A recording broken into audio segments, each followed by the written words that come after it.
वो सुना है ना भजन, भय प्रकट कपाला दीन दयाला, कौशल्या हितकारी। कौशल्या हितकारी। उसमें आगे की लाइन है, ब्रह्मांड निकाया निर्मित माया, रोम रोम प्रतिवेद कहें। यानी वेद कहते हैं कि भगवान के रोम रोम से अगणित ब्रह्मांड बनते हैं, अगणित माया बनती है। सो मम उर्वासी यह उपहासी, सुनत थीर धीर मत थिर न रहे। वो मेरे गर्भ में समाये हैं। ये बात जिनको मजाक लगती है, बड़े बड़े लोगों की बुद्धि विकल हो जाती है। यानी मल्टीवर्स की बात कही गई है, और एक नहीं कई जगहों पे कही गई है।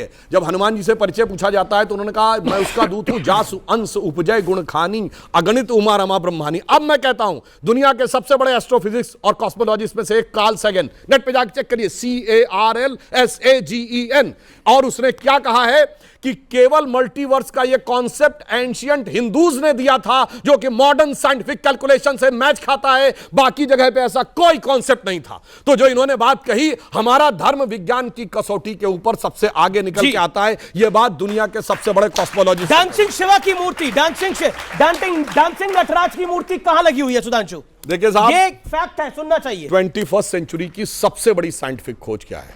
गॉड पार्टिकल, जो कि यूरोप की सन लेबोरेटरी में खोजी। Yes. उसकी लॉबी में जाइए तो वहां के ऊपर एक डांसिंग शिवा नटराज की मूर्ति, जो तंजावुर तमिलनाडु वाली नटराज की मूर्ति है, वो लगी है। और उसके नीचे ऑस्ट्रियन साइंटिस्ट फिट्जे कैपरा का कोट लिखा है। वहां क्यों लगी है? क्योंकि उन्होंने कहा कि now the science comes to the conclusion that the perpetual creation and destruction of universe is like the cosmic dance of Shiva. दुनिया किसी धर्म में नहीं था कि अनंत ब्रह्मांड बनते रहते हैं, नष्ट होते रहते हैं, जो हमारे यहां कहा गया प्रलय आती रहती है, पुनः नया सृजन होता रहता है। यह बात, और न फिट्जे कैपरा हिंदू है, न सन लेबोरेटरी हिंदू है, वो भी उसको मान रहे हैं। और उससे बड़ी बात है, कोई उनसे कह भी नहीं रहा हिंदू बन जाओ।